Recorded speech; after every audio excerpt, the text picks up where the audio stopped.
Hey guys, Special Agent Hobbs here, and today we're doing the top 6 defense characters in Overwatch. Coming in at number 6, we have Mei.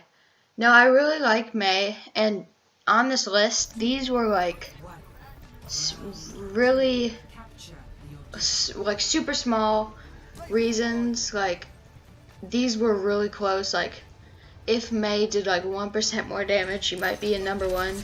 That's not true, but like, you know what I mean? Like, the really small differences. It was super close putting them in here, and somebody had to be at number 6.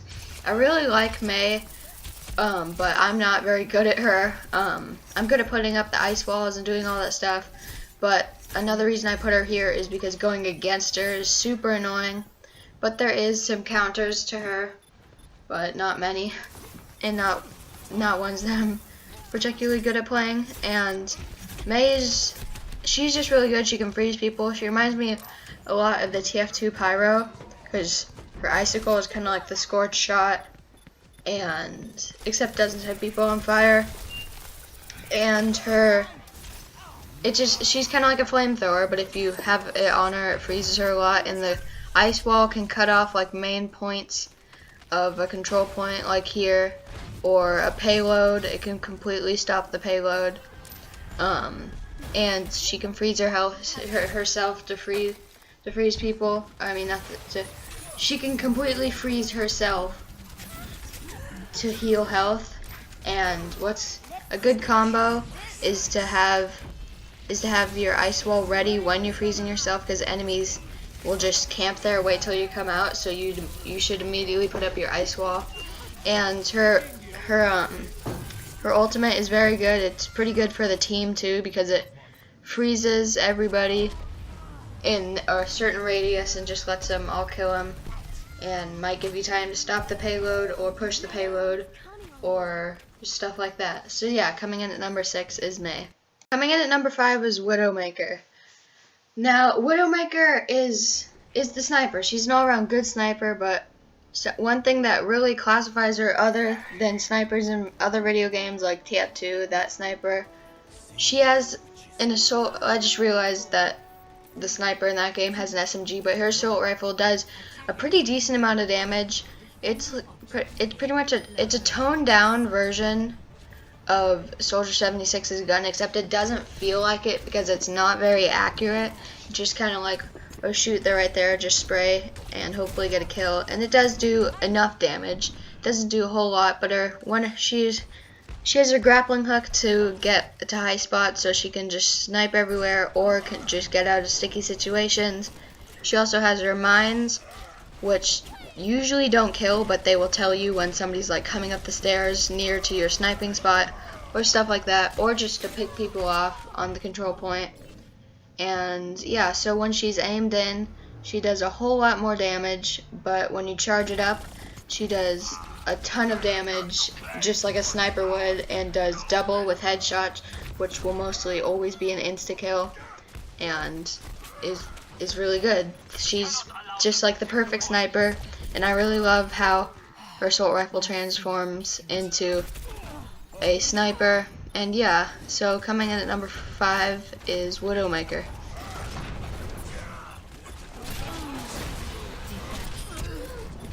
Coming in at number 4 is Torbjorn. Now, if you're on a team that's defending, you're almost guaranteed to have a Torbjorn, and that's for good reasons. His gun does insane amounts of damage.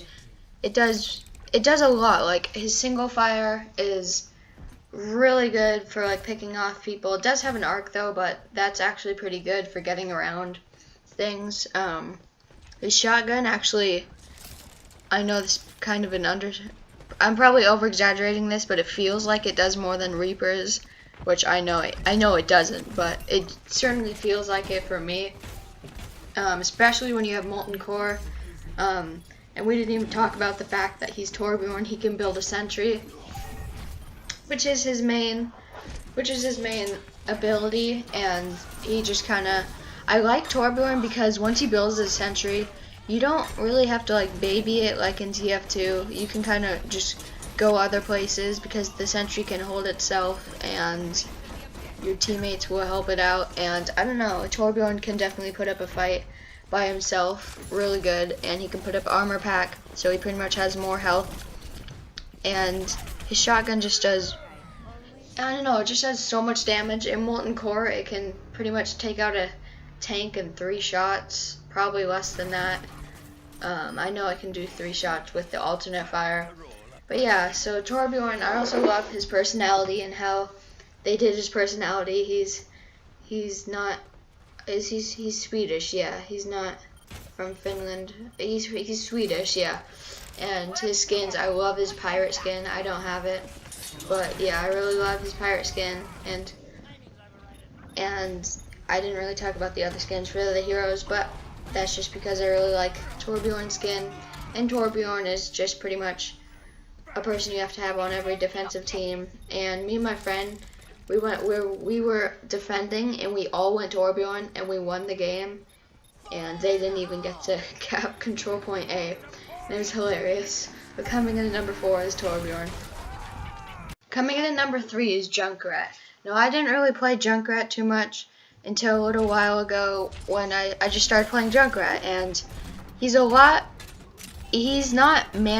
well, sometimes he is mandatory especially on King's Road. There's this one hotel where you can lob grenades in there, and you can just hold off the control point, and everything about him is just great, and he's one of my favorite heroes to play because I think he's one of the most fun heroes to play. He's super fun. His C4s do a ton of damage, and he can just bear trap people when he's about to die and use his martyrdoms or his grenades he drops when he dies to kill them and get another finishing kill. And I love that the grenades explode on impact, kind of like TF2, but they also can roll around, so they can get some distance and go around corners and stuff like that. And I also love Junkrat's personality. I think Blizzard did a fantastic job on this game, especially with the personalities, because it just feels like every character you're playing is actually a character and they're there. So yeah, coming in at number 3 is Junkrat. Coming in at number 2 is Bastion. Now Bastion, when you think about defense, you pretty much think of Bastion. He does the most damage per second in the game. I'm almost 100% sure on that. He does crazy amounts of damage. I took out I got pinned. I took out Reinhardt's shield almost immediately. It took 3 seconds. Bastion is great for taking out pretty much anyone in the game. My most kill streak was with Bastion. And if you want to win the game, you'll go Bastion, which is pretty much, he's really hard to be stopped unless you have a Genji, but then just don't shoot. And he can infinitely heal himself. It makes him, both of his abilities make him stationary, but that doesn't really matter. And his ultimate pretty much makes him a mobile version of his ability. It makes him do insane amounts of damage while he can move. But you only have that for 8 seconds, but it's definitely worth it. It can do splash damage too. And as you can see right now, I'm trying to heal myself. Do I get this Genji? I'm not actually sure. I don't, but I tried to heal myself. You usually want to get behind cover when you heal yourself. A lot like Heavy with the sandwich, because people can kill you while you're doing that. And I don't know, it's just Bastion, when he's in his sentry form, he can just wreck everybody and shred everyone to pieces. And if you want to win on defense, you're going to have a Bastion. So coming in at number 2 is Bastion. Coming in at number 1, you already know who it is. It's Hanzo.